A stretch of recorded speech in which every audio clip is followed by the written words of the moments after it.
Right? One, two, three, four.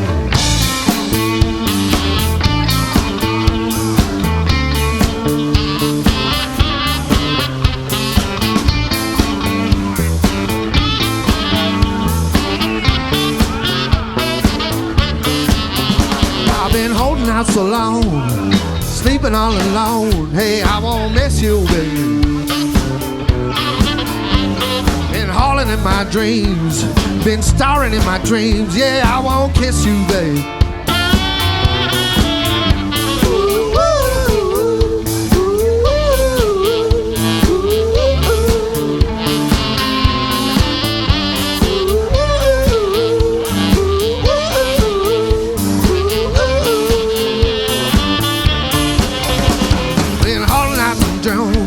Been sleeping all alone, yeah, I really miss you, babe. Been sleeping in the hall, been waiting on your call, and the phone rings. It's just a friend of mine saying, hey, it's Dr. Sax, man. We're gonna come around with some Puerto Rican girls time to meet you. We're gonna bring a case of wine, or we're gonna mess and fool around, you know, like we used to.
Dr. Sax, baby. Dr. Sax, ladies and gentlemen, baby. Yeah, let them know.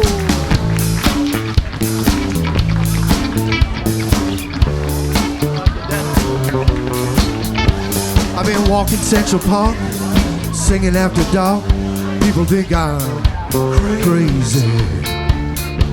I'm walking on that street, shoveling to the beat. I'm asking people, hey, what's the matter with you, boy? Sometimes I say to myself, Sometimes I say to myself, sometimes I say to myself, sometimes I say.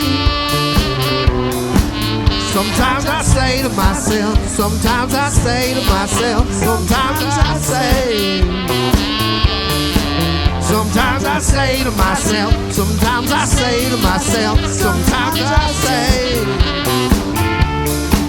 Sometimes I say to myself, sometimes I say to myself, sometimes I say, sometimes I say.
Girl who wants hand me down.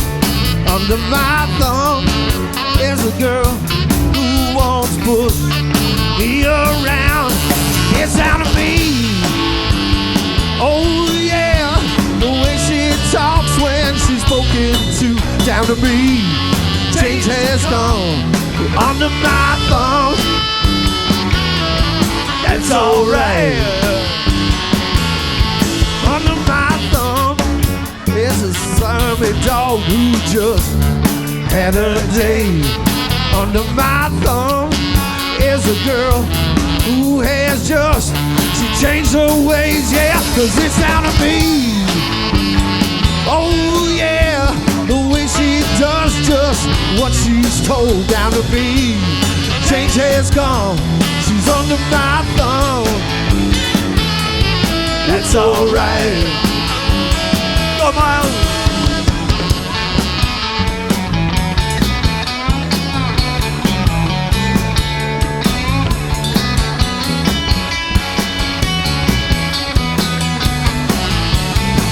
I said now it's down to me. Oh yeah, the way she talks and the clothes she wears. Down to me. Change has come. She's under my thumb. That's alright. Under my thumb, a Siamese cat of a girl. Under my thumb is the sweetest little pet in the world, child. Cause it's out of me. Yeah, the way she talks and the clothes she wears. Down to me, change has gone. She's under my thumb. That's alright. Said, take it easy, babe. Take it easy, babe. Take it easy, babe. Bring it down.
tonight? We'll make some noise. Are y'all ready? All right, so let's introduce our host for tonight. Let's introduce Charles. Wait, guys. What was Charles' last name again? Daghlian. DeLorean. D'Artagnan? DeLorean. All right, well, never mind. How about we just call him Charles? Charles, come on up to the stage.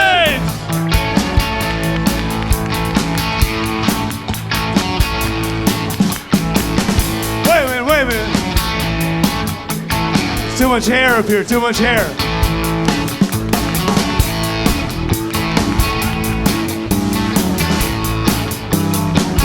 Now, Miles.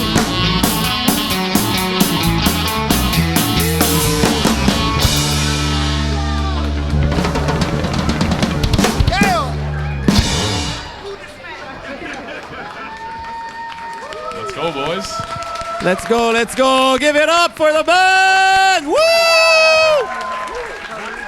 I don't know if you're getting through, Dr. Sack. Sarkisian Trio. Check it out. Follow Instagram, all that mumbo jumbo. You got it, baby. Let's hear for Dr. Sax. First time we played with that guy. Fucking story. Awesome. Let's go, Sax. We all love Sax. Let's go. Sax. Wolfpack in the house. How's it going, everybody? So I'm sure you're looking and you're like, who are these two handsome devils? That ain't Charles. This is what Charles would have looked like if he was a bit taller and had a full head of hair. Well, in his case, I guess just a full head of hair. He's my brother, I could do it. So, I've never met this guy in my life. So as some of you might know, my name is Alex, also known as Hey You, hiding in the bushes. And we're here today because I think you all know why we're here. Yeah? Yeah? All right. Yeah, this is my little brother, also known as, in our family, what could have been. You know, he's such a disappointment. Our family tree tried to burn down the entire forest just to get rid of him, but, you know. The only disappointment is that I wasn't born first. Let's give it a round of applause for each and every one of you for being here and having to listen to us. Woo! All right. So, ladies and gentlemen, tonight is a very special night. Why is it a special night? Given the fact everyone's born for some reason in the first week of February. Who here is born in February? Raise their hand. Jesus Christ, that's 95% of the people here. So, tonight is special. You know why? Because it's not only a roast of Charles Daghlian. I mean, me personally, I've seen over 400 of Charles' shows. And imagine 400 times I had to fake laugh. So, we figured out for once, let's have him shut the fuck up, sit the fuck. I mean, it's kind of close to us, Alex, don't you think? So, whatever, if we fart or something, he's gonna, hear it first. And trust me, it's not just gonna be tough, because I've seen Charles struggle. Like having to open a pack of pickles. Have you guys ever seen that? Charles having to do that? That's tough. The amount of time this guy talks, he should have a six-pack under his tongue. But that's just another place where he's bald.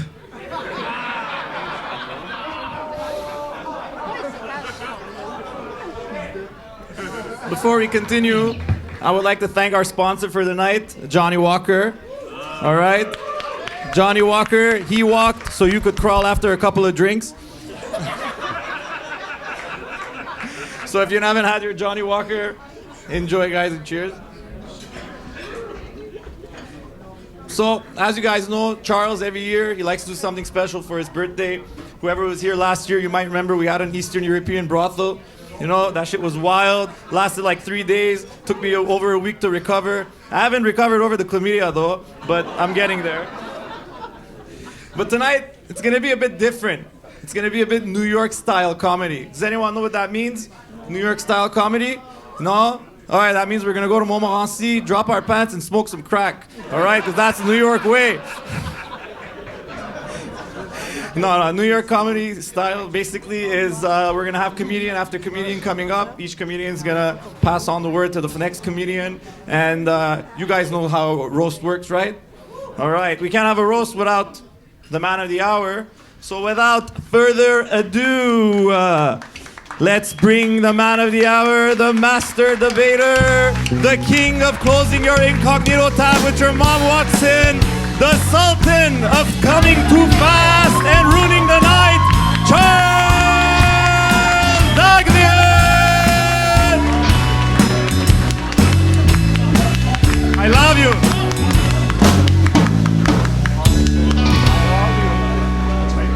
It's not like we didn't say hi to each other 5 times before. We just kissed each other. So guys, let's give it another round of applause for the man of the hour. Another one born in February for some reason. I have a question. 9 months ago, what were our parents doing? Like, let's do a quick math. Because whatever was happening 9 months ago, I want some of that. Not with my parents, but like, you know. Given both my brothers are born a week apart. So I don't know what was happening 9 months ago, but that's beyond me. Back to Charles. So, if you guys have never seen Charles before, which is surprising, let me paint the picture. I'm no Picasso, but imagine if, let's say, Danny DeVito and Mr. Clean had a child. And that child was told he was funny. But the only thing he was funny looking. Hey, that's not me, Charles. I mean, I'm not one to say this, but Charles is so short, his shadow has to bend down to reach him.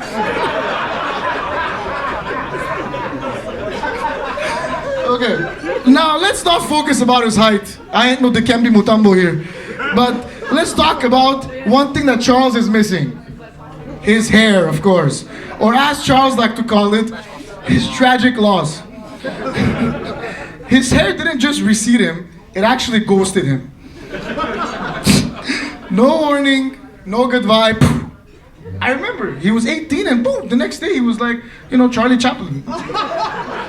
The only thing disappearing faster than his hairline is his career, since he's sitting down and listening to us today.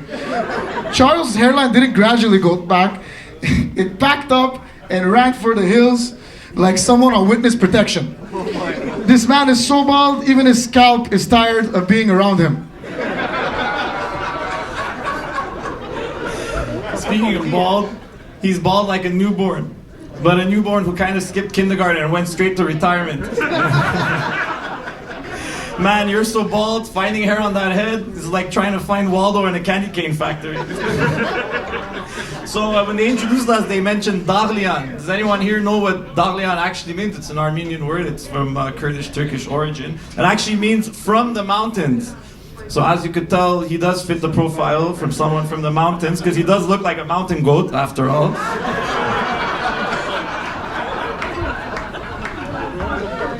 Man, I remember one time we went to Laurentian bowling. He's so bald, man. Kids kept sticking their fingers up his nose, thinking he's a bowling ball. They had to put a picture of him on the wall, and it said 300, but it wasn't his bowling score. It was the number of felonies he racked up. But besides being bald, he's not too bright either. Once I remember he was in New York, and a girl was like, "Hey, you want to come over?" And he's like, "Sorry, I don't have enough hair for that."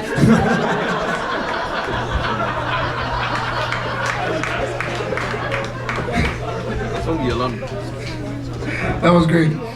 You know, Charles has been a performer all of his life. I'm 30 years old right now, so for 30 years, maybe 29, he's been a performer. So as a kid, his favorite thing growing up was singing Mambo Number 5. Who knows the lyrics to that song? So, 1, 2, 3, 4, 5. No, I had enough. I had PTSD of that song. I'm done. Charles destroyed that song. It's finished. Now, I'm not sure if it's because our parents couldn't afford performers or they actually thought he was good. Beats me, honestly. And Charles even changed the song. It went something like this. It goes like, a little bit of Charlotte in your life, a little bit of Charlotte by your side, a little bit of Charlotte's. Everyone knows the song. You're all old enough. Fucking old farts. At first, it was cute. It was like, Mambo number 5 is here. His email, charlomambo@hotmail.com. Whoever knows, IYKYK. Now, you know, eventually it became something like you'd wake up in the middle of the night and you hear something like, a little bit of Charlo to make you scared. I was like, oh fuck, man. And he wasn't even bald back then. And, you know, we didn't know at that point if Charles wanted to be a singer or start a cult. I wasn't sure, honestly. But honestly, that was the first time that he'd end up on stage. Not his music career, though. That ended after, like, the first grade, you know, once his tonsils were removed. And judging by his comedy career, I don't see much either there. And I was agent. But honestly, if there's 2 people that I've seen Charles perform, it's Aren and I. I think you started in 2017. We've been to over 200, 300 of Charlot's shows. And honestly, watching Charles perform over 200 times is like seeing your favorite band live. You know what's coming, but you're still bracing for the hits. Kind of like a night with Chris Brown. But we got... So fuck him. But honestly, knowing Charles as a person and knowing Charles as a comedian, I realized that there is some degree of separation between the two. On stage, he's here for 5-10 minutes, makes everyone laugh in his element, and then walks off. Charles the person, however, cracks jokes for what feels like 5 to 10 years, keeps everyone laughing and just won't stop, and he'll have them coming and coming all night. Kind of like spending a night with Chris Brown. Jesus Christ. But we talked about his beard, we talked about his beautiful bald head, but we forgot to talk about those lovely glasses of his. Man, are those glasses funky. Even all the chandeliers in that disco ball there is like, dude, you gotta tone it down a bit, man. What's going on? I mean, come on. Even Elton John's like, darling, I think he has a point.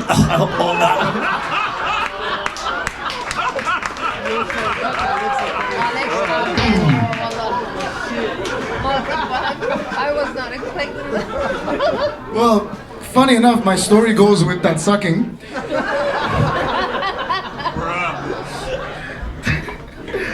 Charles and I spend a lot of time together.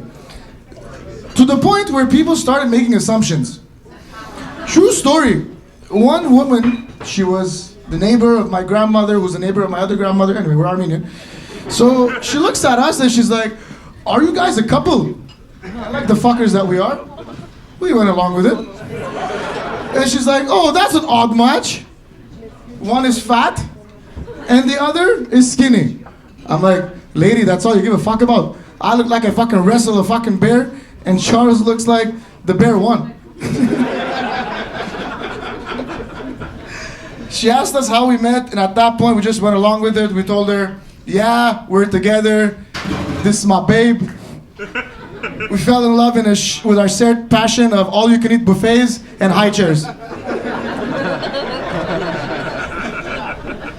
Now. Comedy isn't Charles's only talent. Who knows what Charles's #1 talent is? There's no way you guys know. So, who here has tried watching a movie with Charles? Put your hands up in the air for Detroit. Well, let me put it to you guys this way.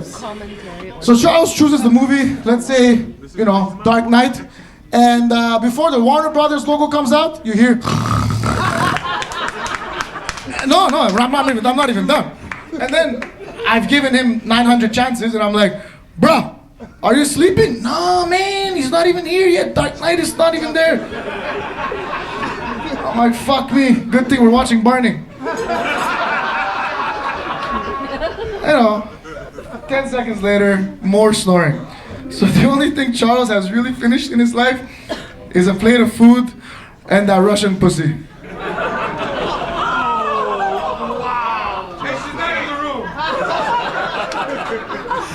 All right, enough with the amateur hour act now, all right? We did this as a little favor to Charles because we love him. We've been there since day one. But now it's time for the show to begin. Are you guys ready?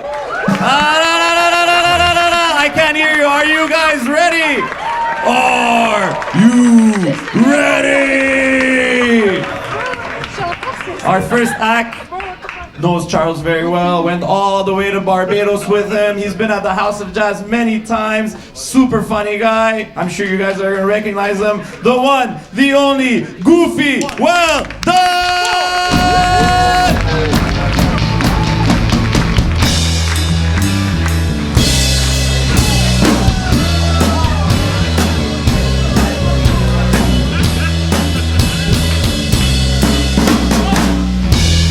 Enjoy the show, everyone. Oh shit. Let's get it on. Ladies and gentlemen, can you make some noise for Charles, please, right now? Those are jokes that I've never done before, so I'm gonna read my phone, so I hope you guys don't mind. And if you mind, fuck yourself. Okay, wait. Ladies and gentlemen, welcome. Tonight we're here to talk about this little motherfucker right here. Laval's own, Laval's very own short king of comedy, or as I like to call him, the next best thing after Rashid. Guys, have you ever met in your life one comedian who calls every freaking promoter? He's so desperate for stage time, they make telemarketers seem like amateurs, okay? Yes, I'm talking about Charles right here, aka Mr. Not So Clean.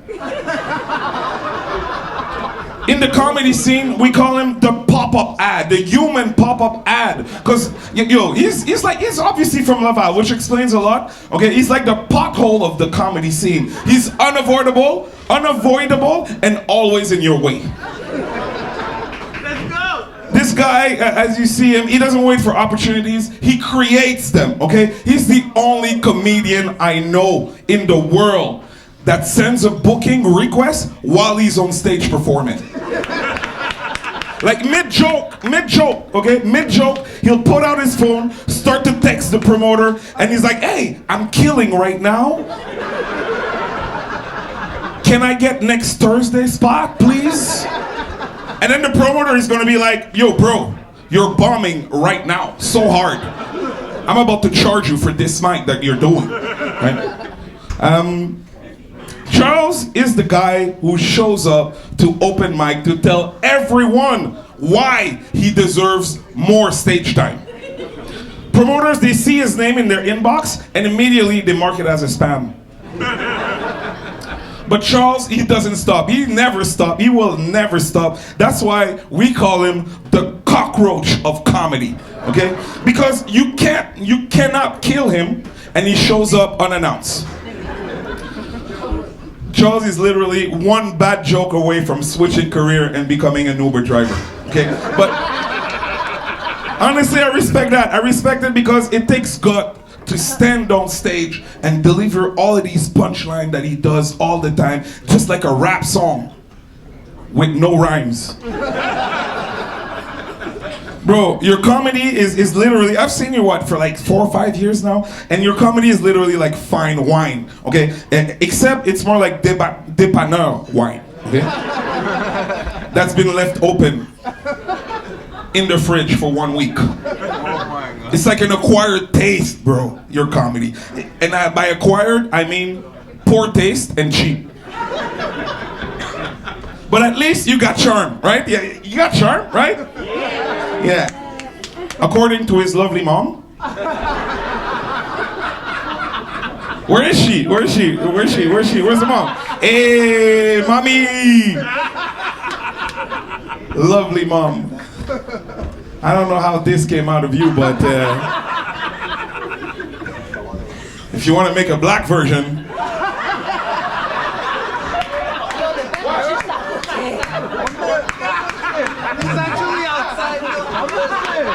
No, I'm only saying that because, oh, Daddy's right here. Oh, shit.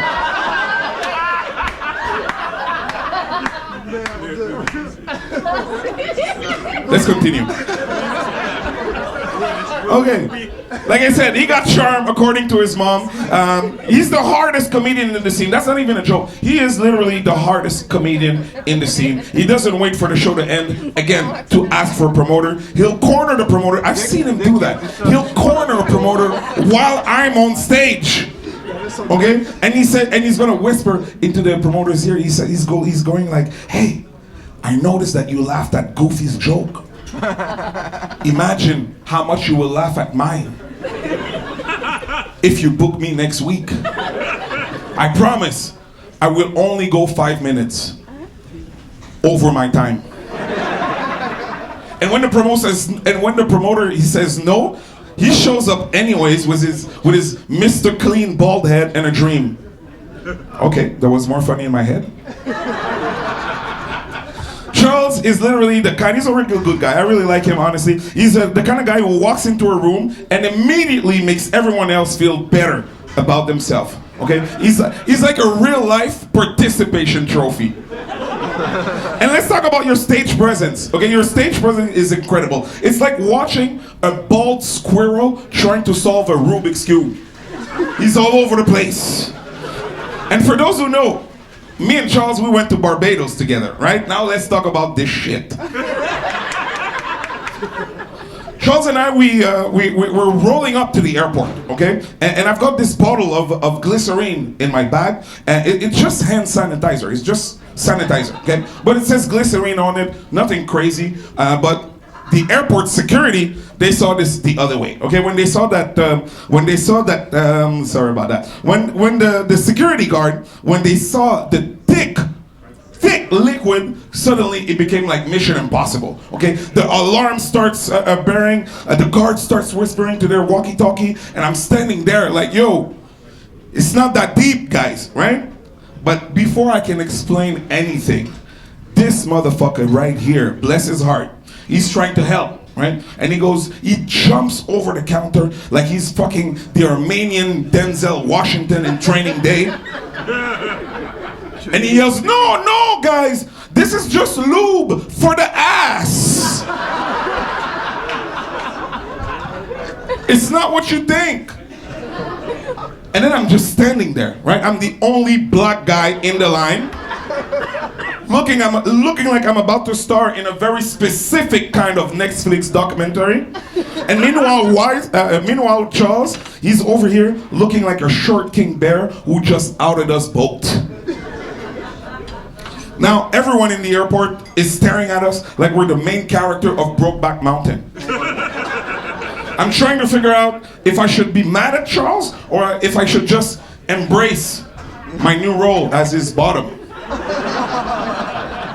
But let's be clear, Charles, if you're gonna claim me as your bottom, at least you need to buy me a couple of drinks, bro. 2 tonight is not gonna do the trick. Johnny, might finish in a gangbang after that, man. Calm down. Okay, now I'm gonna end with this. Fast forward later on, we're still in Barbados, me and Charles, right? We're on the beach. Okay, me and Charles, we're on the beach. We're out there minding our own business. We're about to perform later on for a comedy show in Barbados. And these two guys, local guys, living in Barbados, they see us living our best lives in our bathing suits on the beach. Charles is wearing a fucking Speedo. It's the Laval confidence, you know what I mean? Like he's the star of a Baywatch, Armenian version. And then this local guy, he walks by, he sees us, we're like on the beach, right? He sees us from the back and he goes, "Cow, bland, look at this big boxy." And he says, "Look at this white boxy." And I was confused, right? Like, where's the cow? Where's the box? Did we walk into like a Barbados farm or something, right? But then a couple of days later, I found out that what he said actually means, "God damn, look at that ass." So without even trying, Charles catfished this poor guy, okay? Well, actually, I'm looking at you, you're not even that thick. I don't even know why you looked at your ass like that. You're not even that thick. You're not even chubby. You're just like storing blessing for the winter, I would call it, okay? And now, so there's Charles, Armenian legend, Laval enthusiast. So here's to you, Charles Daghlian, the man, the myth, the legend. You're the proof that comedy is not about being perfect, it's about being real. And you, my friend, are a real pain in the ass.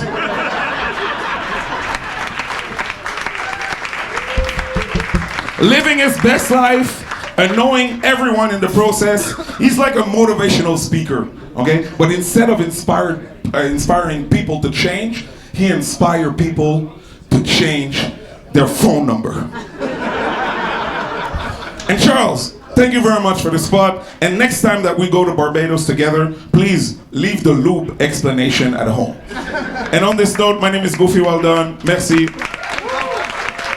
Bonsoir. Oh, yes. Now I'm going to introduce you to the next comedian. He's a very good friend of mine. He's really, really funny. Very good. I've known him for like at least 10 years. His name is... What's your fucking name again? Shit. Yeah. Okay, let me scrap that shit. It's my very good friend. I like him a lot. He's really funny. Please make some noise for Jason Yearow.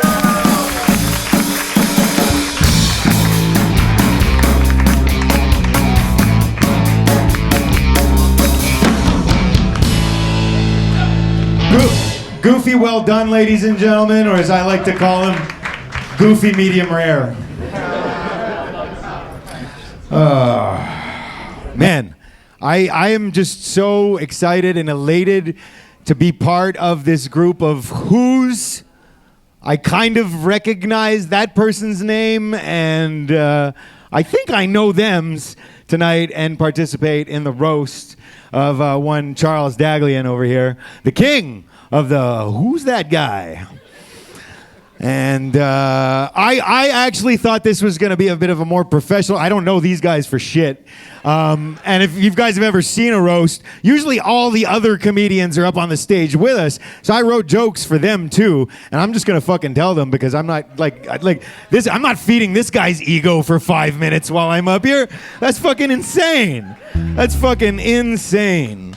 We got a couple of really great comedians on the show tonight.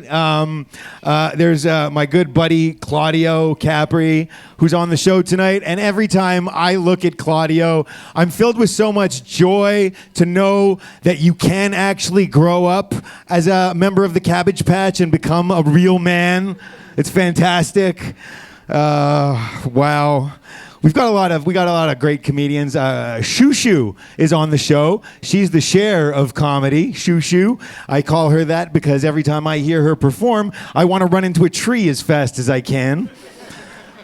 No, but when I see Shosho, she reminds me of a grape blunt, right? Because she smells like cheap wine, and for $15, a room full of black guys are definitely going to hit it.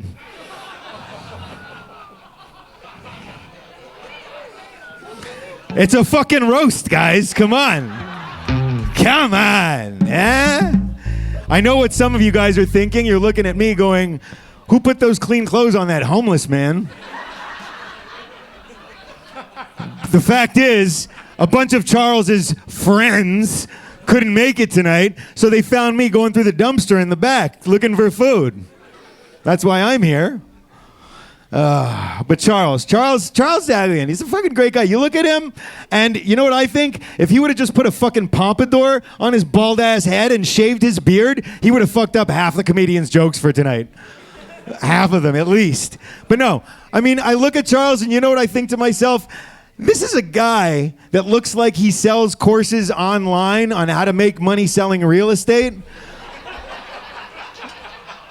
But he's never actually sold a house a day in his life.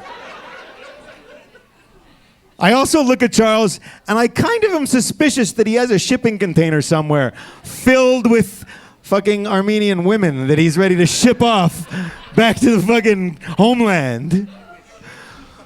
He wouldn't be doing comedy. Ladies, check your drinks tonight before you leave, eh? Make sure you fucking cover that shit up. But no, actually, we have like a guy, like I said, we got great comedians on the show tonight. Fucking George Assily is on the show tonight, or as I like to call him, fucking Frank Zappa's ghost. You'll get that when he comes out. Don't worry, guys. Again, if he was fucking here. But you actually, I was looking at you on the TV. You look like a cool version of Charles. Like, what he would have, like a long lock of hair. Like, damn, man, good for you, man. I like that shit. It's great. I was gonna do a whole bunch of like jokes about Armenians, but then I gauged the crowd, and I'm like, I do want to go home alive tonight. So, you know, we're just throwing those ones out, and. But yeah, I'm really stoked to be here. I have been trying to get on his regular show quite often, but you know my material might not be the greatest thing for people while they're trying to eat dinner. But hopefully tonight, you know, he'll bring me back. We never know. And anyway, see, he's not the only guy that can pitch during his fucking set. I'm gonna leave you guys on one last thing.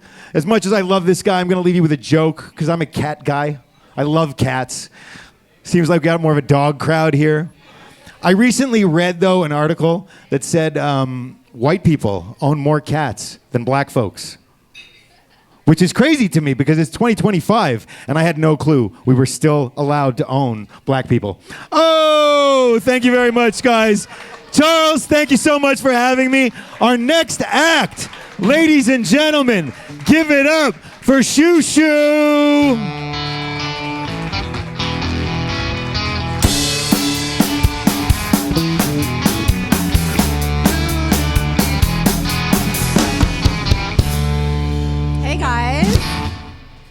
Keep it going for my drunk uncle who's banned from all Christmas dinners. Jason, if you're here, who's taking your spot at rehab right now?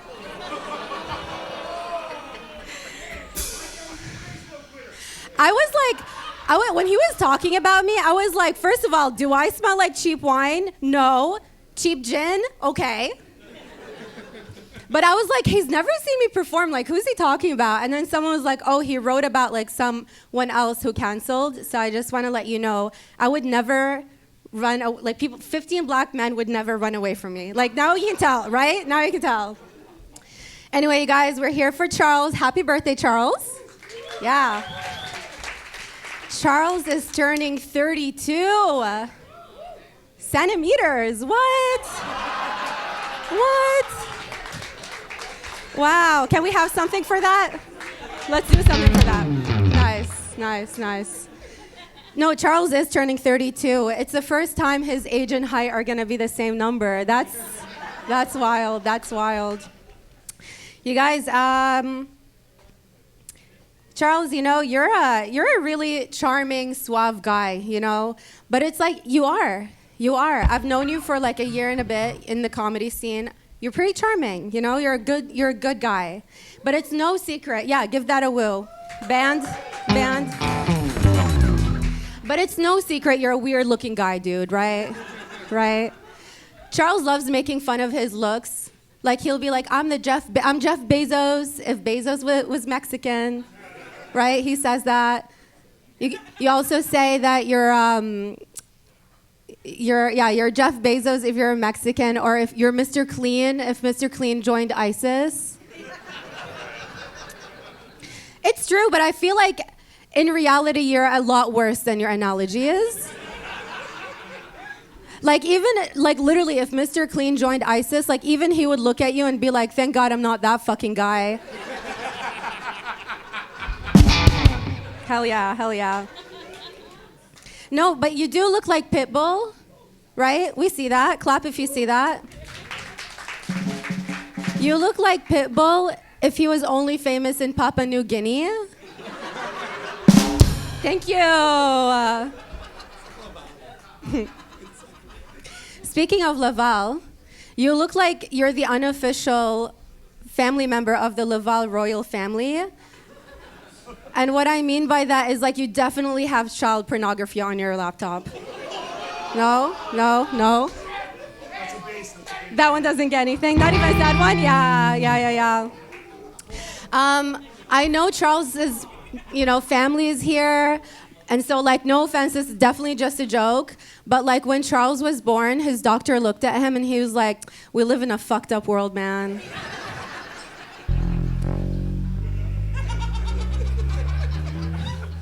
Who's Armenian here? Shout out Armenians in the house. Yeah. Charles is Armenian. We all know that. Charles, you look like an Armenian Rugrat. You know what I mean? Like you're bald, you're weird looking, and you're emotionally neglected by your family. But you're such a character, man. You're such a character. You actually remind me of like a supervillain's midget clone. Awesome. It's giving Austin Powers mini-me, but for like a neo-Nazi. We see it. We see it. We see it. No, but seriously, Charles, you are actually very inspiring. He's one of the hardest working comics, as Goofy mentioned earlier. He is one of the hardest working comics in Montreal. Give it a round of applause, right? He's so smart. He knows 5 languages. What are the 5 languages you know? English, French, Spanish, and Armenian. Yeah. Okay, he knows 4 languages. That's 3 more than I do. He knows so many languages, but yet can't be funny in any of them. Like.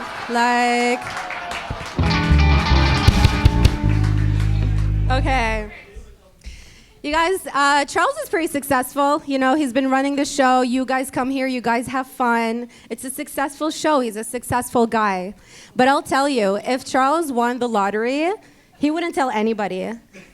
But there would be signs. Girls would find him funny.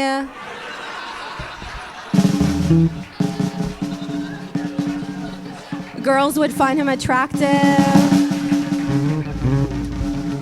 He'd stop dressing like Mike from Breaking Bad. Seriously, you dress like a bouncer that works at the Willy Wonka factory. Okay, that's it for me. All jokes aside, Charles, happy fucking birthday. You're the man. Thank you for having me. Thank you all. Thank you all. Give me a hug. Next up, also, by the way, give it up for Charles's cousins. They were amazing. They're amazing, yeah. And this beautiful band. And the beautiful staff at House of Laval. All right, with that being said, are you guys excited for the rest of your show? Cool. Cool. Next up is the before after for Ozempic.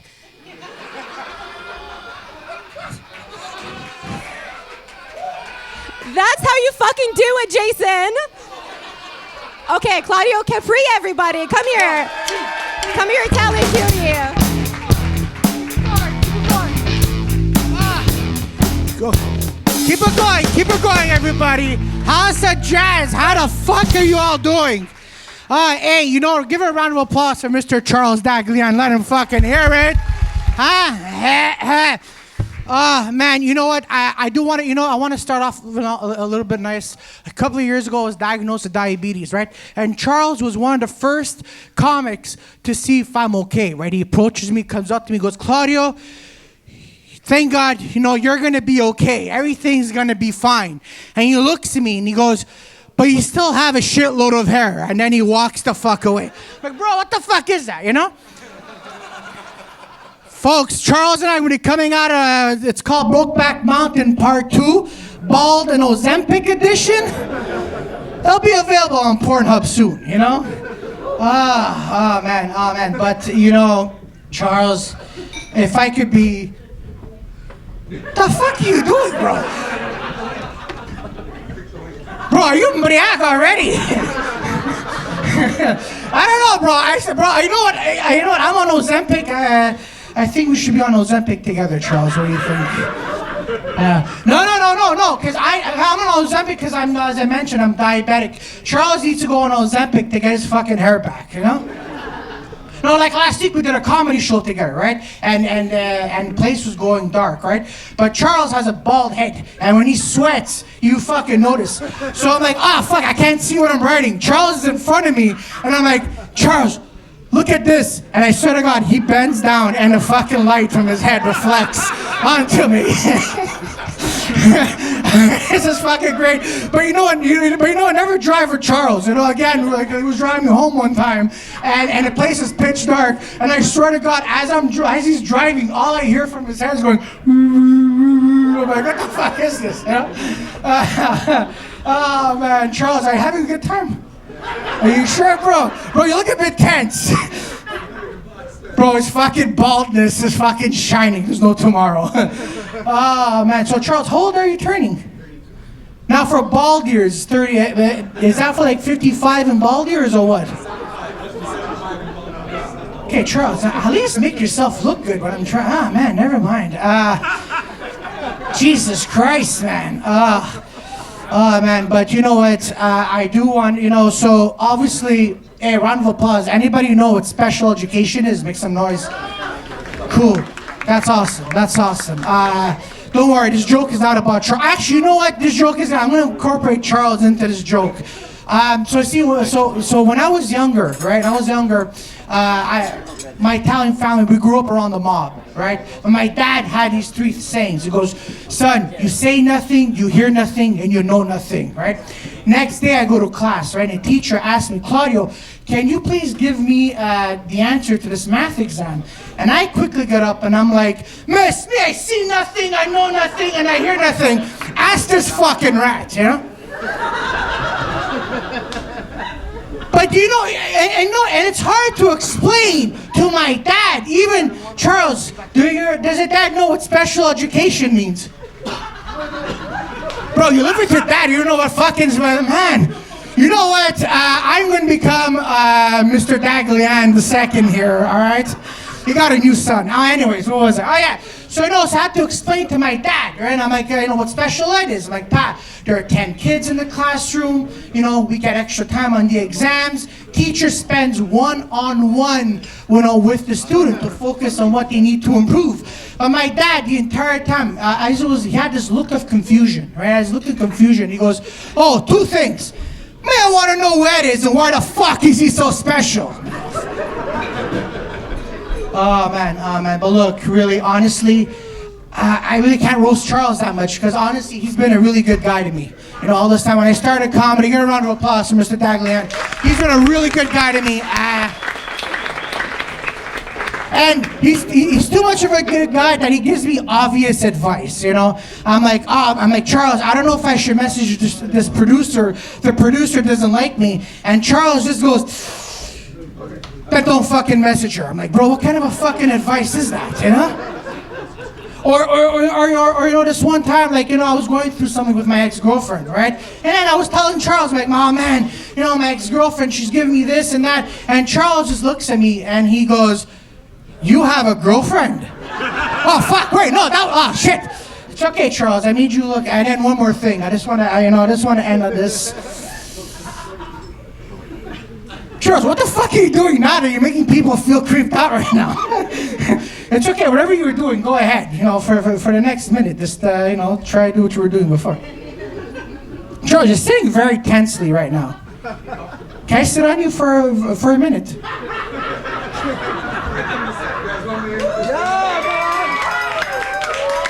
No, it's okay. No, I'm not. Oh, fuck that, you're bald. No, his baldness is fucking going into my eyes. I can't. I approach him. All right, here's. Okay, fine, I'll sit on him. Fine, you happy now? Here, all right. Don't break the chair, Charles. All right, that's it. I felt something hard in there. Oh, man. Yeah, he's happy in different fucking ways. Every time he hugs me, Charles doesn't do the bro hug. He does the. And at the same time, I see his baldness going. I'm like, fucking Christ, Lord, let there be light. I move out of the way. It's Charles Daghlian, his baldness. Oh man, but so I do want to end on this. I'm going to end on this. I'm going to give Charles a little break right now.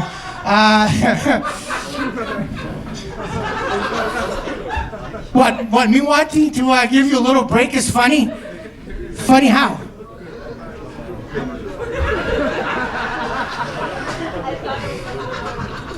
Jesus fucking Christ, Charles. It's okay. No, don't worry, Charles. There's been a lot of punches coming to you. Man, but obviously, I do want to end on this. So, I went on a date not too long. What a fucking transition that's gonna be, huh?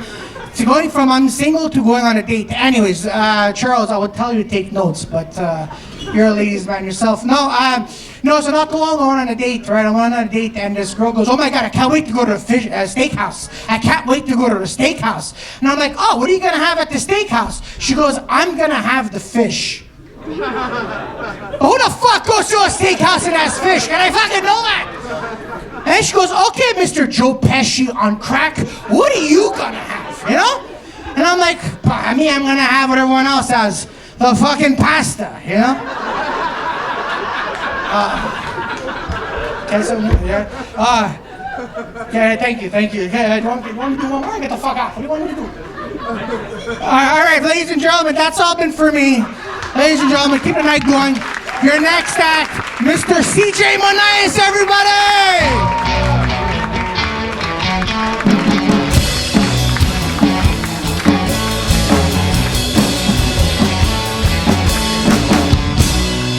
How's it going, everybody? Everybody doing good? Hell yeah. You know, I'm CJay, you know, I'm indigenous. Charles only has me here for tax purposes. Yeah.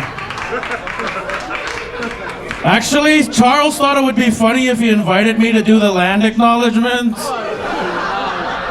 I just want to acknowledge that your jokes never land.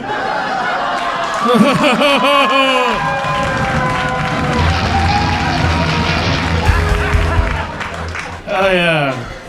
Speaking of Neverland, Charles spends his time trying to take kids to a fantasy world. Charles peed her pants. Oh yeah. What can I say about Charles Daghlian that his pediatrician hasn't already told him? Eat your vegetables, you'll grow into a nice, strong man. Give it up for his Looney Tunes villain right here.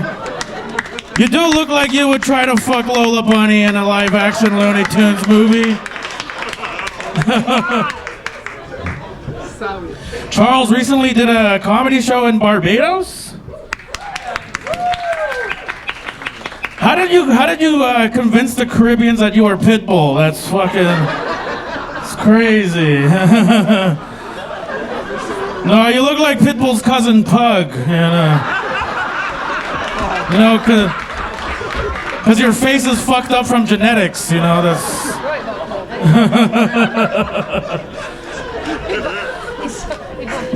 Charles looks like the spokesperson for human trafficking.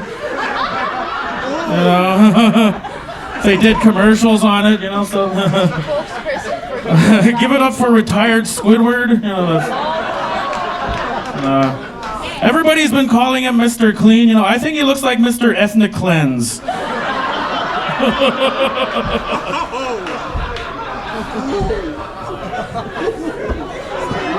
I know. You ate some.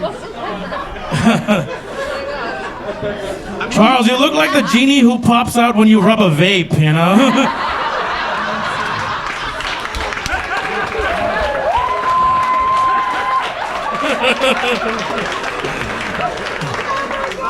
This fucking Heisenberg of Laval. You know, how are you always asking for spots? Your whole head is a giant spot. Oh, man. I really like Charles, you know? Like, you remind me of those gay pirates from Tintin, you know? The one that he tries to escape from.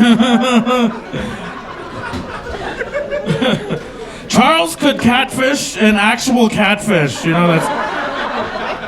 I thought you were a catfish. No, I'm a hack comedian.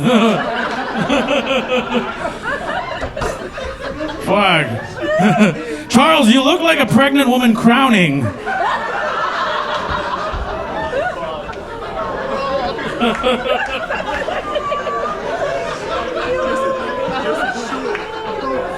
You know, weirdly enough, Charles actually has an opinion on the Kendrick and Drake beef. You guys know about the Kendrick and Drake beef? His opinion is that he hates black people.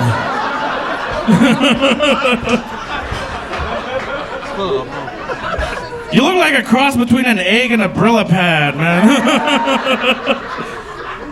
You poor man's Andrew Tate, man. You're like Andrew Taint. Charles is a jack of all trades, and by that I mean he'll trade anything to get jacked off. No, it's funny. Charles asked me to do this roast, and I wanted to do it because I wanted to challenge myself mentally, and it was such a coincidence because he's mentally challenged. Yeah. The only thing that Charles doesn't like about the show Stranger Things ending is that Millie Bobby Brown is no longer 11. The age, not the character. Okay. No, Charles is a classy man. He's a very classy man.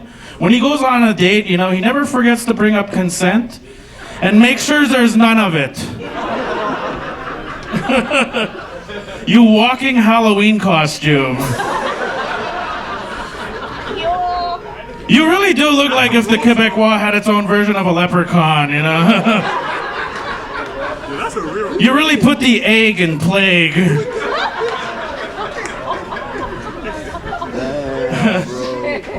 You look like you still get a crusty beard after eating pussy. Wow.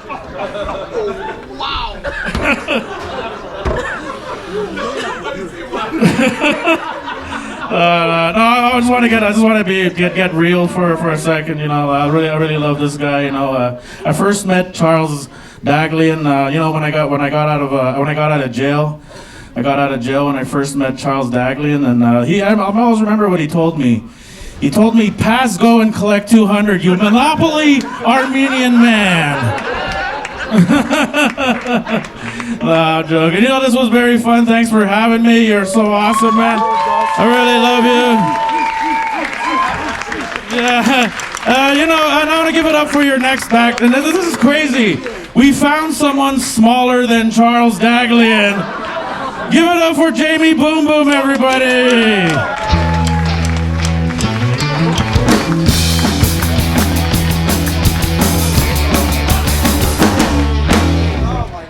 Yes. Oh, give it up for CJay. Wow, that was great. No? Oh my God, that was so good. It was crazy. It's crazy because CJay's indigenous and he has these cool tribal names. His family, like his brother is Ryan, Running Bear. It's a cool name, right?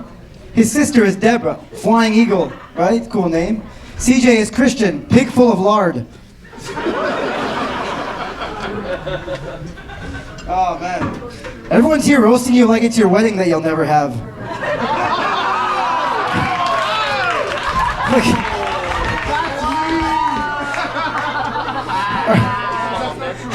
That's not true, Mom.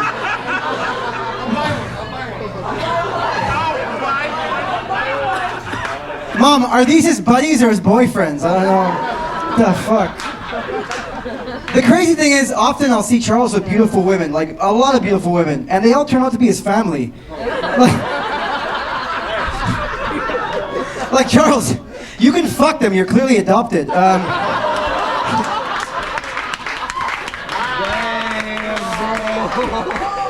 It's crazy. Look how beautiful his sister is right here.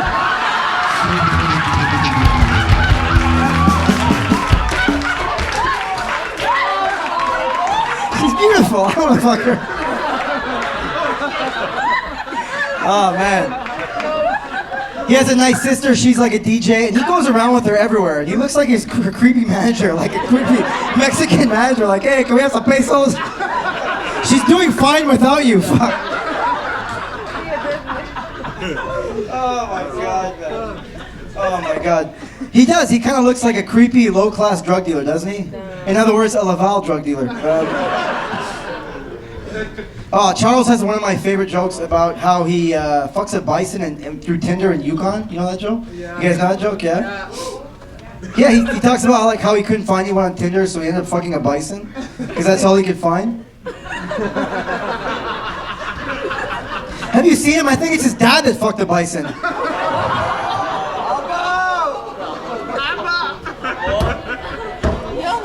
Mr. Daghlian.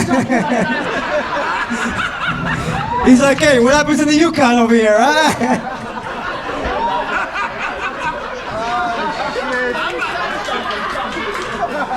Oh, man. Charles, we love Charles when he always says jokes. He's not in the room. He's fucked him. He's not in the room. He's not in the room. Oddly enough, all your best jokes are when nobody's in the room.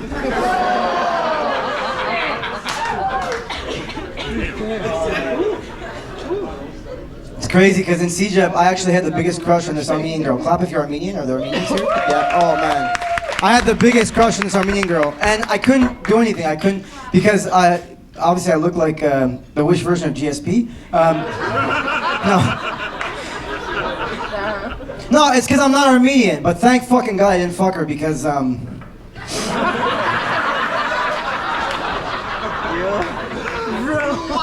Oh man. That's it for me, guys. Short and sweet. I came shortly. Hey, I want to introduce the next comic. He's amazing. You understand a word he says, though. Give it up for Fabrice Gaudillat.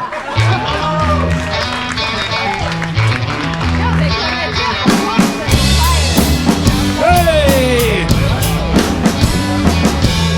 Applaudissez encore une fois James Mancini, s'il vous plaît. James Mancini! Ok. Ça va, tout le monde parle français? Ok, c'est parti, on y va. Je me présente, je m'appelle Fabrice Gaudillat. Mon père était chauffeur de bus, ma mère c'était Hagrid dans Harry Potter. Content de vous rencontrer. Moi ce soir, c'est ça, Charles m'a demandé d'être là pour son rose parce qu'il m'a dit qu'il m'appréciait. Mais je pense que c'est pas vrai. Moi je pense que la raison pour laquelle il m'a invité, c'est parce qu'il voulait juste être sûr de pas être le seul à ressembler à un pédophile sur la soirée. Puis pour être sûr de mettre toutes les chances de son côté, se fondre dans la masse, c'est aussi pour ça qu'il a invité Goofy Welldone, Claudio Capri et Jason Yearow. Ou comme on les appelle dans le milieu de la pédophilie, les trois fantastiques.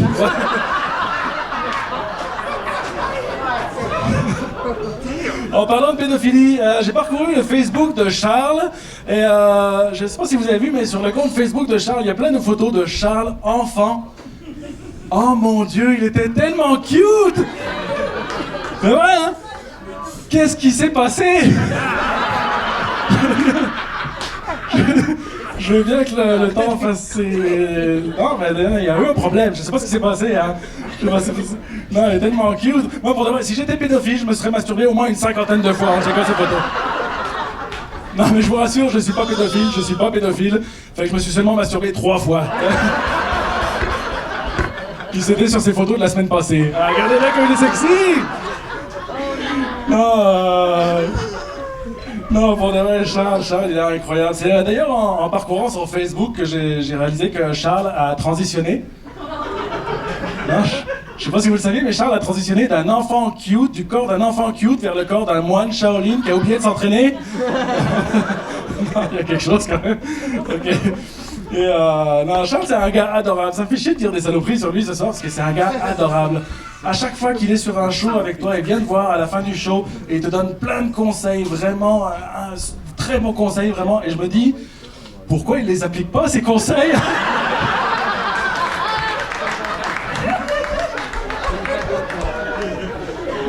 Faut t'en servir aussi. Non, puis en plus, Charles est vraiment legit pour donner des conseils en humour, parce que j'imagine que vous le savez peut-être, certains d'entre vous, mais Charles a commencé sa carrière en humour à l'âge de 9 ans, en co-animant un gala juste pour rire. On peut l'applaudir, s'il vous plaît, pour ça.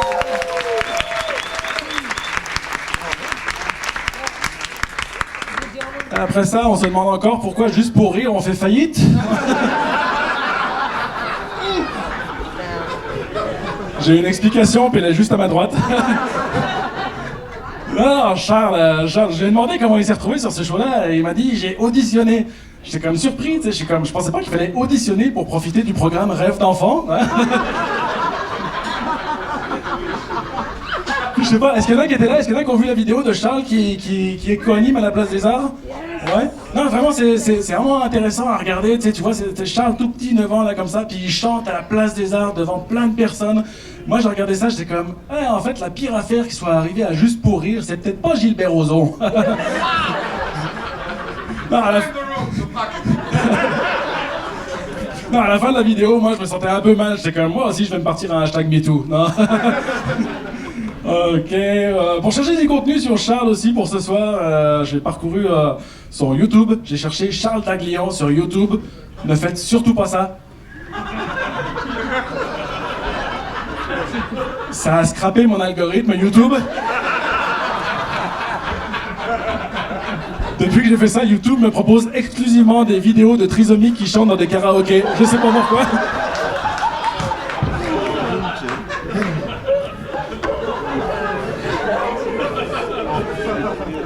D'ailleurs, on va en reparler, mais le pseudo de Charles, si vous voulez le retrouver sur YouTube, son pseudo, c'est Charlot Mambo 64.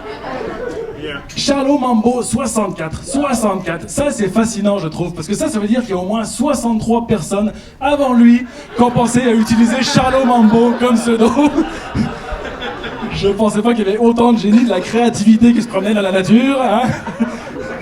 Puis sur la YouTube de Charles, je suis tombé sur une vidéo de Charles qui participe à un podcast avec Claudio Capri, que vous pouvez applaudir d'ailleurs, Claudio, on l'applaudit encore une fois. Claudio. Et vous savez ce qui est pire qu'écouter Charles dans un podcast? Écouter Charles dans un podcast avec Claudio. Ouais. Non, pour de vrai, en vrai, j'exagère, c'était vraiment inspirant, tu sais, comme podcast. Vraiment inspirant, parce que c'est dire que même deux personnes déficientes intellectuelles sont capables de brancher un micro dans un laptop. Bravo les gars. Bravo. Non, puis ils étaient tellement cute dans la vidéo, on aurait dit un épisode de Love on the Spectrum, vraiment.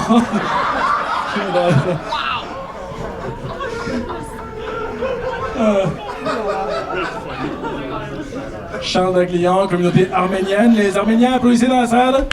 Ouais. Yes.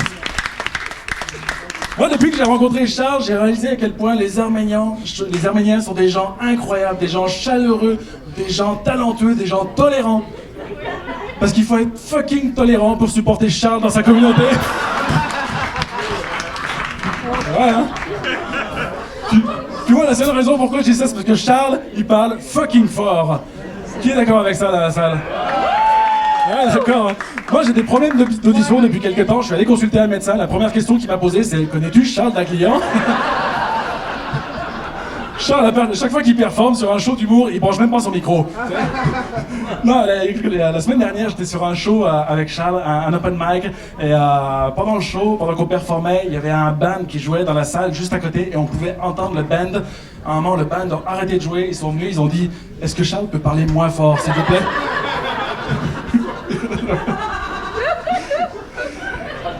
Mais oui, les Arméniens, des gens excessivement talentueux, hein. Par exemple, le groupe System of a Down, des Arméniens qui font une musique incroyable, des millions d'albums vendus. Charles Aznavour, chanteur d'origine arménienne, incroyable chanteur. Charles Daghlian, il a fait le gong show. C'est ça. Tu l'as réussi combien de fois? 4 fois? Ah, on peut l'applaudir comme fois. 4 fois sur 50, c'est un bon résultat, yeah. Non, et au fond, je vais finir là-dessus. Moi, j'ai réalisé, Charles, la personne arménienne, la personnalité arménienne dont il se rapproche le plus, c'est Kim Kardashian. C'est vrai, parce que les deux ont démarré leur carrière avec une sextape. Si vous me croyez pas, Charlot Mambo 69. Ça, c'est le nom de son compte sur OnlyFans. Merci tout le monde, on applaudit Charles encore une fois. S'il vous plaît, est-ce que Claudine Napoléon est là? Non, ok. S'il vous plaît, faites un maximum de bruit pour le prochain humoriste, il est incroyable. Faites du bruit pour Vance, Michel. On applaudit, faites du bruit.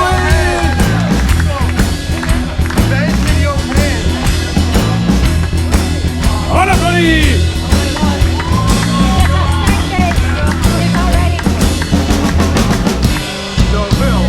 Hello. Okay. Oh shit, alright. Cool. Hey. Alright, we're here to... Nice to see you, huh? Good buddy. Tell jokes about you, to diss you and shit, you know? Disrespect you in front of your moms and shit. In front of your whole family, just disrespect you, son. So good though. You know, usually roasts are sort of a lifetime appreciation event reserved for people who have reached great heights.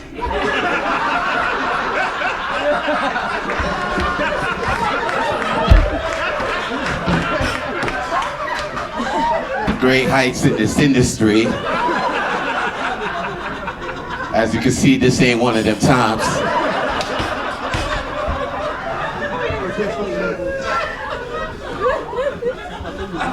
Charles, you look good sitting on your booster seat there. mad happy. I remember that time, yo, when we was at McDonald's and shit. I was eating my Big Mac meal, you was eating your Happy Meal. This reminds me of that time, man, for real. When you found that toy and shit, you was happy just like that. Man. Charles Daghlian looks like Vin Diesel if you ran Vin Diesel over with a Dodge Charger that left him in Laval.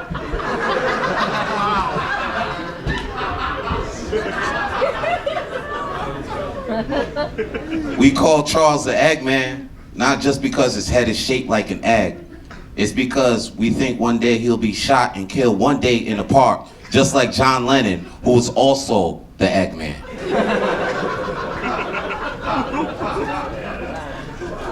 Nah. Charles' nickname is actually Dad, because everyone says, Dad, Charles is on stage right now? Nah, I'm kidding. Charles don't have nicknames because nicknames are usually given by friends. I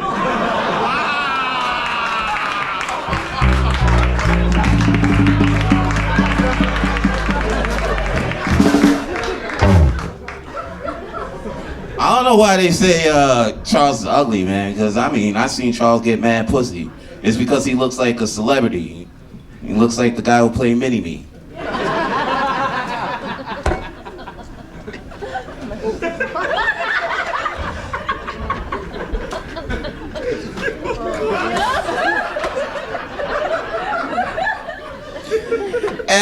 We all know Charles talks a lot, you know, he talks a lot, you know? He's a jolly, you know?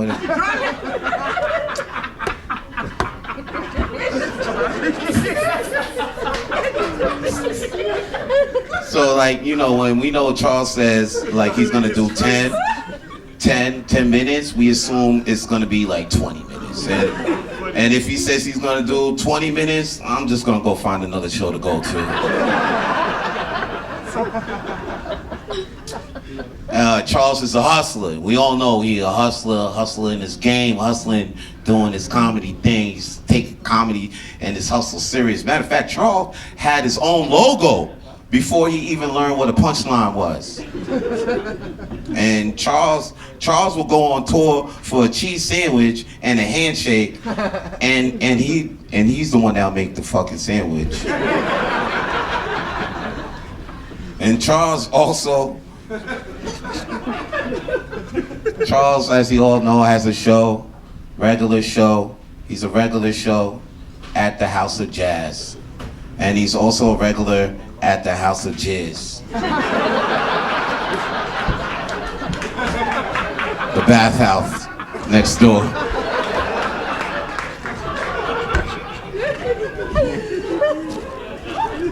I don't got too much more mean things to say about this man right here, man. Other than that, happy birthday, whatever. And I'm out of here. I'm gonna go drink up. Thanks for having me here, though.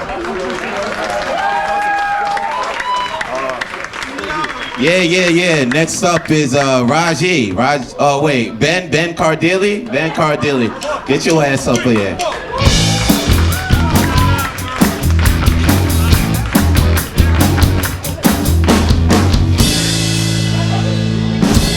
Yeah, guys, give it up for someone in Atlanta's dad, I think. You should call your kid, man. Fuck. What are we doing? Sorry, I don't need my phone. I just got a booking request from Charles. Hold on. Yeah, of course, man. Hopefully there's still some meat on the bone here, you know? Oh shit, good, there is. You haven't been keeping up with your New Year's resolutions, I see, right? Starting to look a little more like Mr. Flantastic from here, I think. You look like you just got back from Turkey. Not the country, looking for hair transplants. You got back from a turkey club, I think. Perfect that Charles would wind up at this museum of fucking oddities, right? Since he himself looks like a ventriloquist dummy inherited from his weird uncle or some shit. He's always so like intensely friendly, you know, and helpful, but also a bit of a pervert probably, right? You know what I mean? Like he looks a little canceled adjacent, you know? I feel like he could have been like a towel boy at the Diddy parties or something, you know? or like maybe like an oil dispenser, that's how he got his signature shine.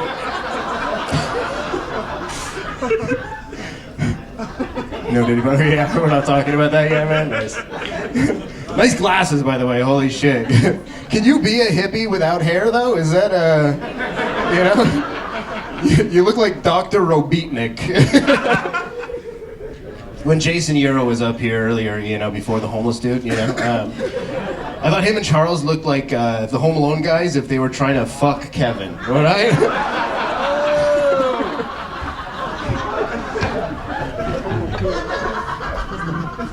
Charles is he's pretty white and smooth for an Armenian, you know? But he gets really like intense and heated when he performs. He just gets redder and redder and redder, and it takes all of my strength as an acne survivor to not go up and just pop him already, you know? It's like, I don't know. Charles is short and Armenian.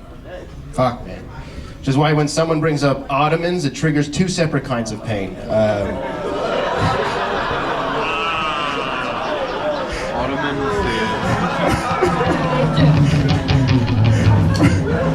Yeah.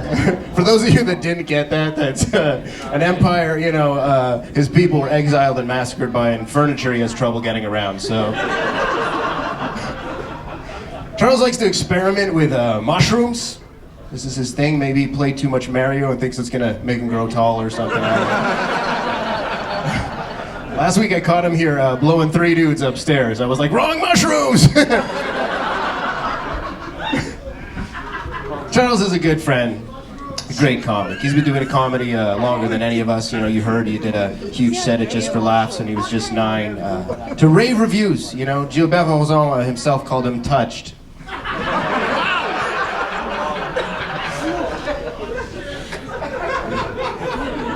He's a great comedy host, You've been to the shows, you know. Guy's got lots of material, lots and lots of material. You know, I did a show last spring, you know, I remember it fondly. You know, the birds were chirping, the snow was melting. At the time he brought me on stage, it was fall, and I know this is a fun house, but you can't bend time like that, man. That's, holy shit. Charles gives off intense short king energy, right? But he's still a softie. I bet his sister could kick his ass. He's definitely still the family member that puts the Leanne in Daghlian, you know?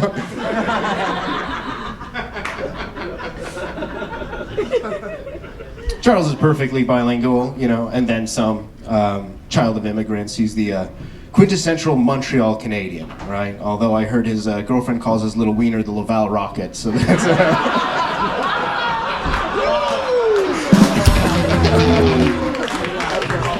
Thanks, man. Hey, happy birthday, man. This has been a lot of fun. I was writing these jokes between changing my kids and testing them on them, and they were a better audience than you guys. So blame them if this sucked. But I'm gonna bring up your next act. I think your last act, right? The fucking clue, and this is gonna be fucking intense. I'm scared for you. You know. Holy shit, where is he? He's coming downstairs right now. There he is, guys. Give it up. Next we got Pablo lowers the bar. Here to rip you up.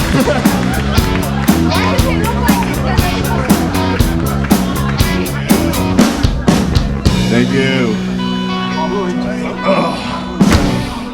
Thank you, Ben Cardilli. For those who don't know, Ben Cardilli is a realtor, and I fucked his wife in the Remax hot air balloon. Hello, Ben. Yummy, yummy. Eat it up, bitch. Hello, Saddam Hussein's palace. Hello, James Bond villain lair.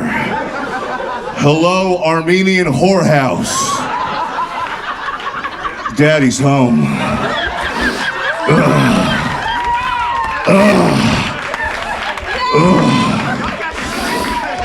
It's Georgie boy time. I'm a Lebanese man, even though I look like a Greek woman. Every Hezbollah fighter has a picture of me in their wallet that says, "Do it for her." And tonight I'll be Charles's birthday stripper.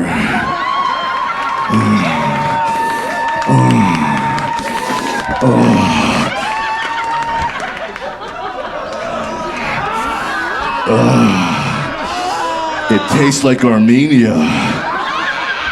Yummy, yummy.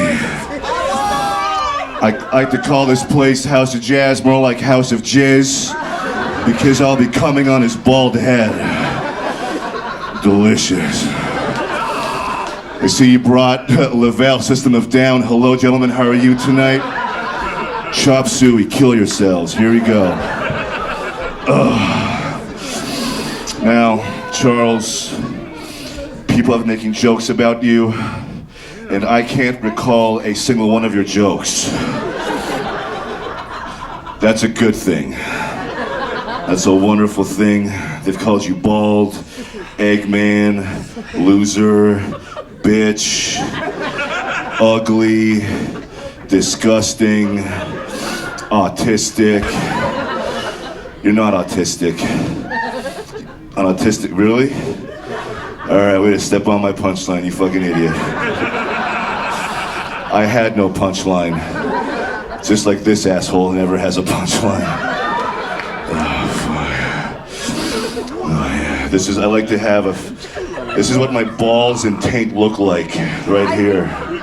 It's Charles. Oh man. Where's your mom? Where's your mom?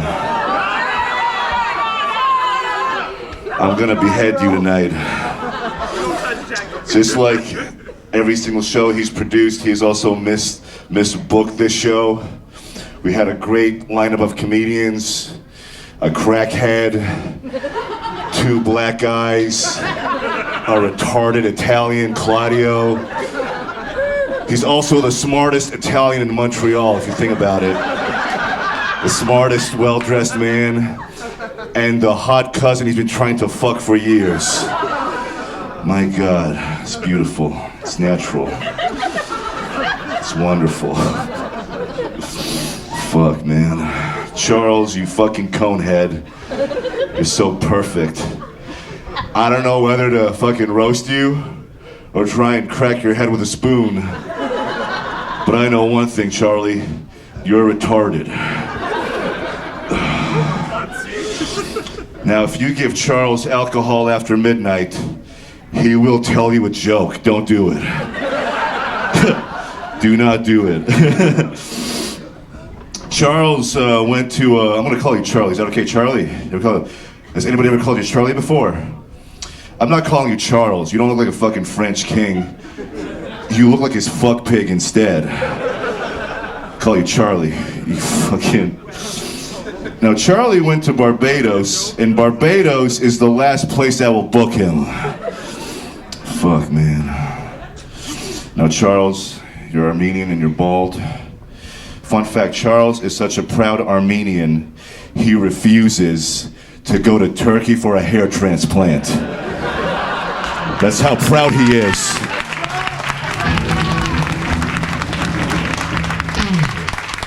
He could end the suffering right now, but he says, no, I'd rather be ugly. I'd rather be fucking stupid. You dress like a munchkin's pimp. Oh, fuck. No, it's true. I looked through Charles's Facebook pictures the other day. If it gets worse as the years go back, it gets so bad. Nothing we could say can hurt him as his old Facebook pictures. When you go home after the show, look through all of them. Charles used to be a cute little innocent boy with a big nose and a big heart, but now he's become a midget rapist. You look like an albino Mr. Potato Head. Oh, fuck. Now I see you're dressed for your day job, a garden gnome outside of a strip club. Wonderful. Today is take your garden gnome to a work day, and here he is. A little munchkin. Oh my God. You look like if Caillou was in the Armenian mafia. I'm going to make an offer you can't refuse. It's called Rogaine. That's fun. Yeah. Now it's true. I'm actually Charles's pimp. I sell him off to white power skinheads in prison. He is their fleshlight. Charles, it's true, you're a goat. You are the goat.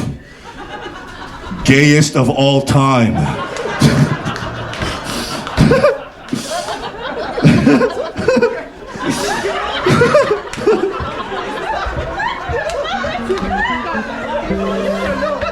Oh man, yeah. What's wrong, buddy? You can't be gay. Don't worry, I'm gonna come on your head after this show.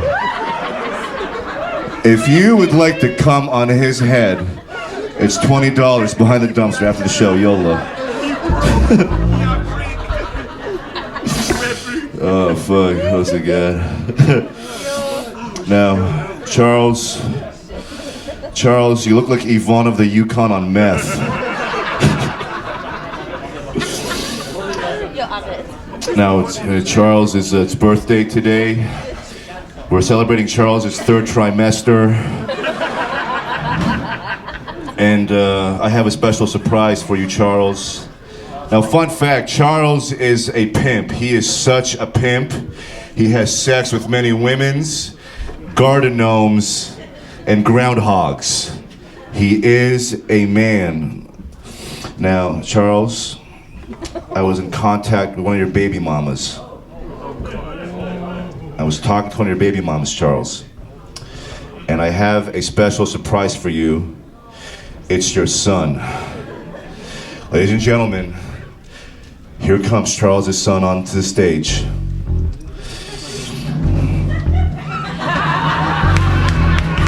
Daddy, I miss you, Daddy. Daddy, why don't you love me, Daddy? When? Kiss your son, Charles. There you go, you can keep your son. You owe $10,000 of child support payments. Thank you and God bless. Happy birthday, I love you. Thank you so much.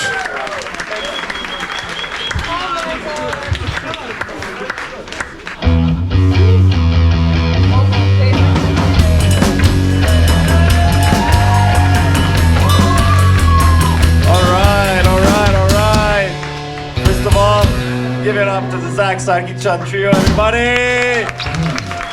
Give it up to all the wonderful comics we had tonight. All the laughter and the joy. And of course, give it up for the man of the hour, Mr. Charles Daghlian. But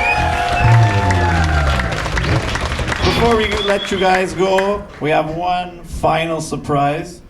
Okay, this is 25 years of pent-up aggression that's gonna be blowing some steam on stage. So without further ado, she might have been known as Nana, Natush Fatush, High Priestess, but today she's crossing the river, even though she lives in Laval. Ladies and gentlemen, it's her first time. I want everyone to scream, shout. Yes, indeed. Give it up for the one, the only Natasha, High Priestess!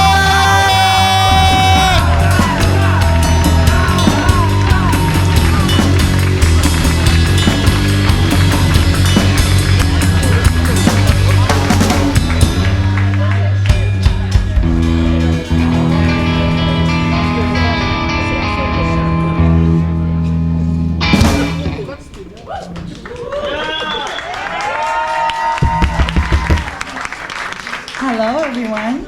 Hi. I am Charles's little sister. I know you guys are thinking, this is Charles's sister. We're still waiting for the DNA test.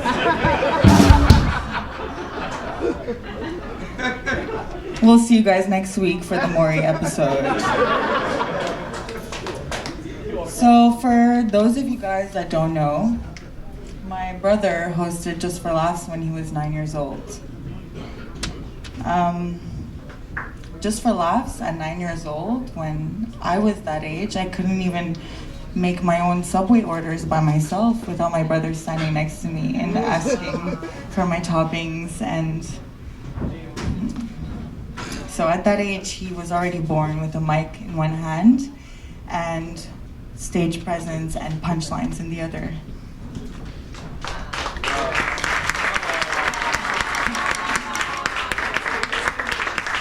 This is a big deal for me, being in front of everyone. Right now, I have huge stage fright, and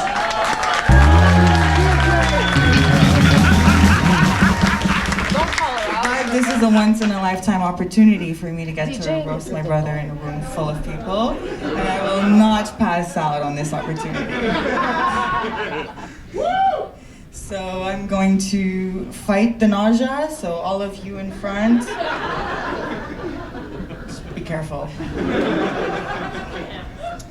Honestly, trying to roast my brother is like trying to battle Eminem in 8 Miles. Except in this case, he's already got a whole album full of self-roasts, and I'm just here like, wait, what can I say about him that he already hasn't said about himself? I mean, this guy roasts himself on a daily basis. He wakes up and looks in the mirror and goes, all right, let me see if I can tear myself down a little more today. And I'm here asking myself, how do I roast a guy who's made a whole career out of roasting himself? My brother can make everyone laugh.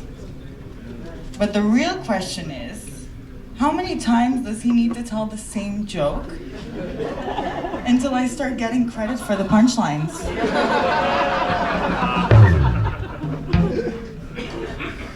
Growing up with him was like living in a comedy club. But here's the thing. I was the only one in the audience. And he was the only one performing every single day. He'd walk in and say, guess what? I've got a new joke. And I'd be like, no way, are you sure? I've only heard that same joke a million times. Living with him was like living in a live broadcast of America's Got Talent. Only instead of talent, he just had a microphone. And it was a one-man show. He'd do impressions, he'd tell jokes, he'd make sound effects. And I always gave him the buzzer. Because I'm Simon. I've gotten to hear every single one of his jokes. Some of which are so bad, they almost sound like dad jokes. And somehow, everyone still manages to laugh. Meanwhile, I'm over here thinking that I can play some songs and I can be a DJ and I can make everyone dance. But I will never be as good as making jokes about my hairline and my height.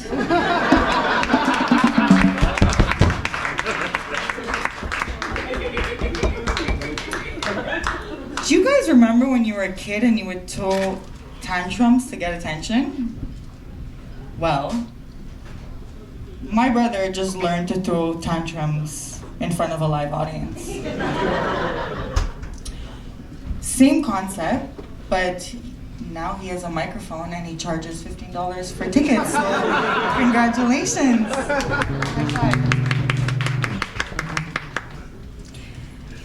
Being his little sister, it means that I've spent my whole life watching him think he's the funniest person in the room. Newsflash. There's only one person here getting paid for their talent.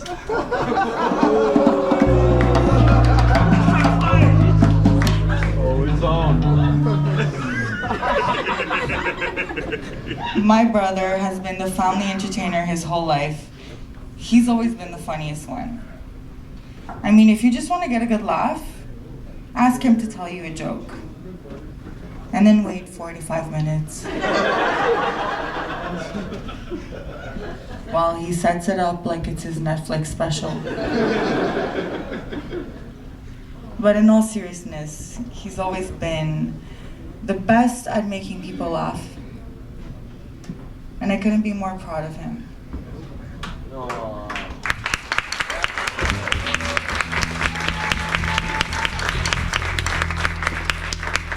Happy birthday, bro. Thank you for putting a smile on everyone's face, always, and being committed to that. And for uniting us on a monthly basis so we can laugh in the name of comedy and make fun of ourselves. I love you.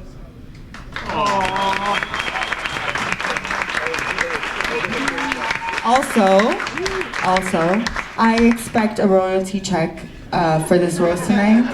So.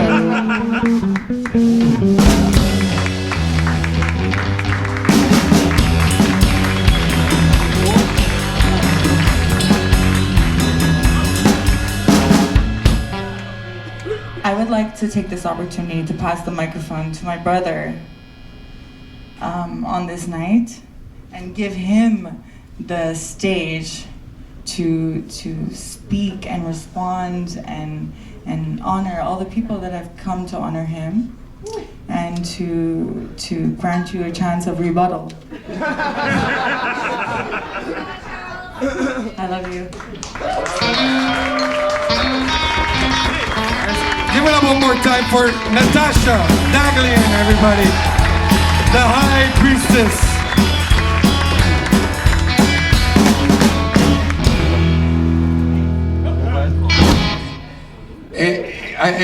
I'm so blown away that my sister did that tonight. And she didn't have to do that, really. Like she said, she's a famous DJ. We're a lot alike, my sister and I. We both work at night. We both do sets. My sets are 5 minutes long. Her sets are 3 hours long. And she gets paid hundreds of dollars for it. The one thing she told me though one day, and that's why I love my sister, and she's the funniest person I know. Honestly, give it up for all the comedians, but she cracks me up on a daily basis. One day after her set, she put on Shazam, and she was just stealing the music from other DJs. And then she turned to me and she said, "You guys can't do that, right?" Which explains why I'm here today. I wanted to invite all my friends to write new material for me. Apparently I do the same jokes all the time, so I got a brand new hour coming up next month, courtesy of Jason Yearow, Claudio, Capri, Vance, Michel, Cardilli, Shosho, Goofy Welldone. Give it up for all the comedians that went up tonight. Aren, Daghlian. Taylor should have won. Beyonce should have won Album of the Year, but we'll get to that in a second. I cut you off on purpose, not because I'm disrespectful. But what are we here for, guys? The birthday. I want everyone to sing as loud as you can. Happy birthday to you. Happy birthday to you. Happy birthday, dear Charlotte. Happy birthday to you.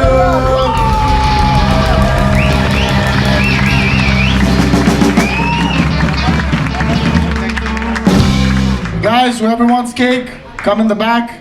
We'll give you crack, cake, whatever you guys want. Listen to the band, they're about to kill it. And one last words of, I'm not cutting you off, even though Beyonce had to win. I'm not cutting you off, you got this. Nobody's gonna think of what I have to say. Everybody's going like, I'm gonna go get a piece of that cake before there's none left. Thank you so much, everybody. I really appreciate you guys coming out tonight for this show. I really appreciate it. I know it's not the usual format that we usually do, but for my birthday, everybody usually, for their birthdays, they just invite people to come to a club and they just spend money on them. And I found that very narcissistic and self-centered. I wanted to do something where, you know, like I could put on a show and make people laugh and shut up and sit down for 2 hours while people just kept talking and talking and talking about me. So it would be a little less pretentious, you know, a little less. That's awesome. Give it up for all the comics you saw tonight. They were fantastic. My birthday's actually on Sunday, but I wanted to do it today because I'm gonna be in LA on Sunday. I'm gonna be experiencing another type of roast. You guys can laugh. The fires are not in the room. They're not in the room. We checked. I'd like to thank also Shosho for coming, even though she was the only girl on the lineup. I really appreciate that. Only time I've ever been able to make a girl come, so I appreciate you coming tonight. Thank you very much. Lot of bald and short jokes tonight at my expense, I realized. But I just want to let all the comics know, none of those jokes fucking affected me. They just went right over my head. Right over my fucking head they went, those jokes. Of course. I can't even roast the other comics because I just spent most of my life just roasting me. It's just not like me to make fun of other people. But because the reason why I started doing this years ago, where I got into comedy, was because when you're a kid, you can get bullied a lot for having a big nose, for having a funny last name, for losing your hair. And I thought to myself that, you know, if anybody's gonna make fun of me, it should be me, and I should be getting paid for it. I'm still waiting to get paid for it, but it's still all these people that I invited here tonight to go on stage and talk to me, I thought were my friends.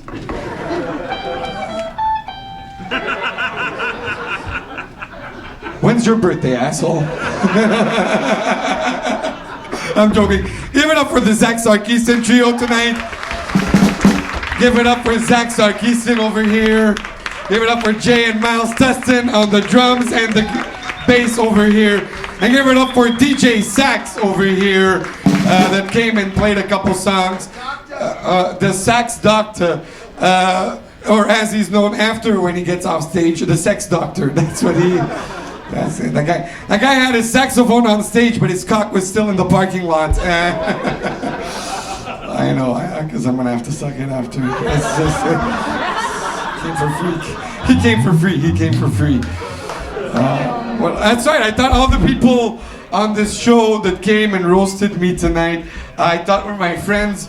They're a lot like my hair, you know. All these people that came and spoke tonight are a lot like my hair. I was really attached to them before, but now I just want to get rid of all of them. It sucks when you're the last guy that's got to go on and you're bombing. That's what's terrible. No, it's okay. It's all right. Apparently, I do a lot of the same jokes. I'm fed up of my jokes as well. I don't want to be doing the same jokes as well. I keep saying that I look like Mr. Clean joined ISIS so much that, believe me, when I say I want to blow myself up, but at least I'd be getting blown. At least I'd be getting blown. Don't feel bad for me, just suck me. That's what I'm trying to say.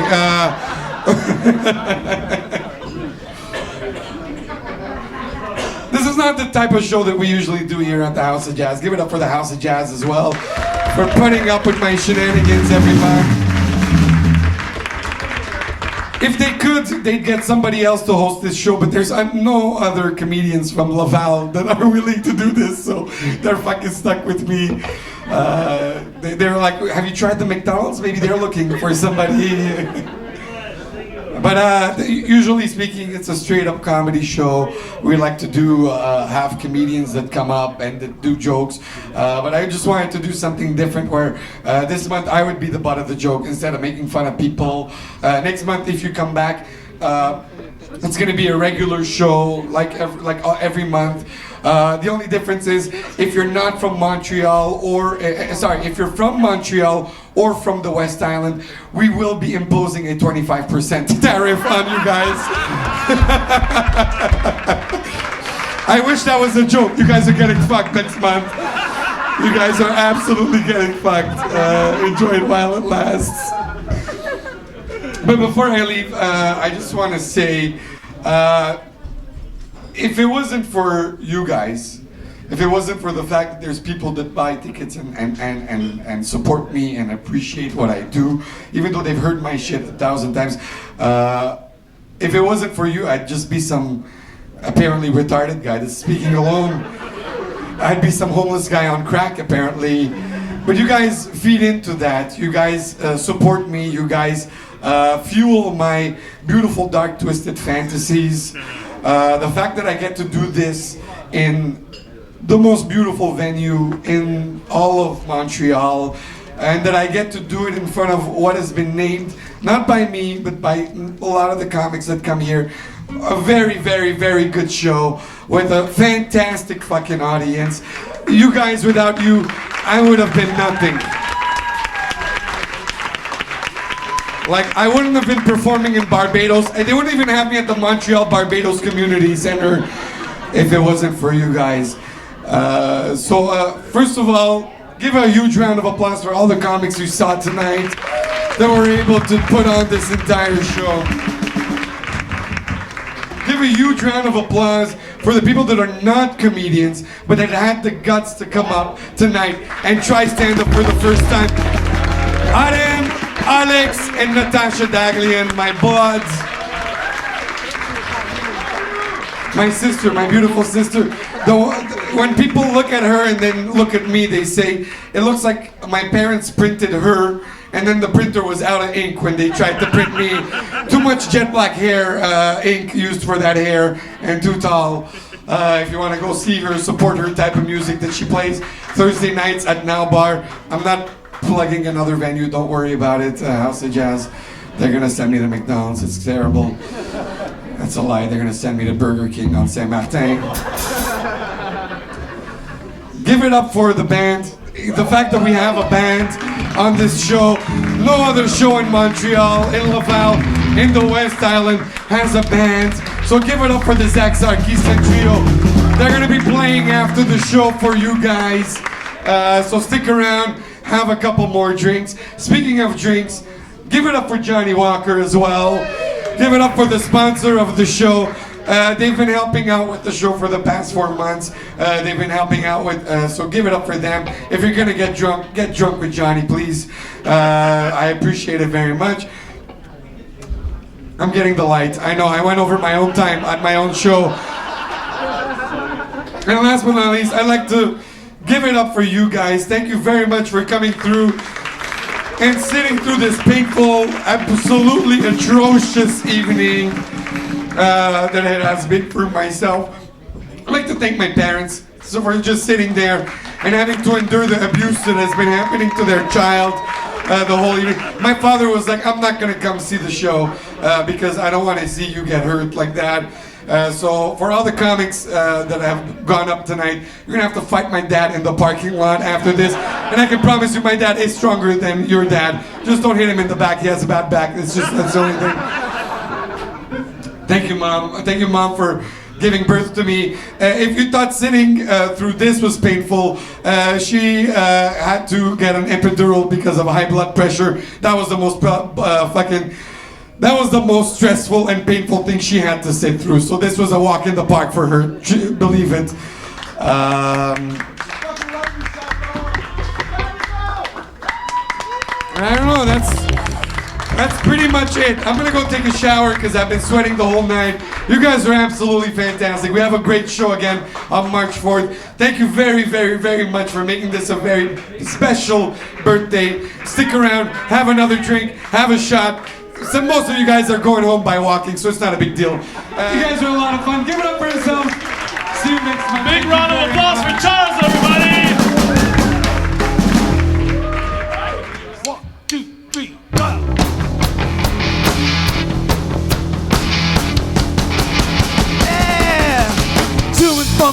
the beach, but you always see.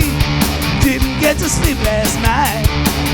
Yeah, all the way the paper bag was on my knee. Man, I had that dreadful flight. I'm back in the USSR. Don't know how lucky you are, boy. Back in the USSR. Well, I've been away so long I hardly knew the place. But gee, it's good to be back home. Leading till tomorrow to unpack my case. Honey, disconnect the phone. I'm back in the USSR.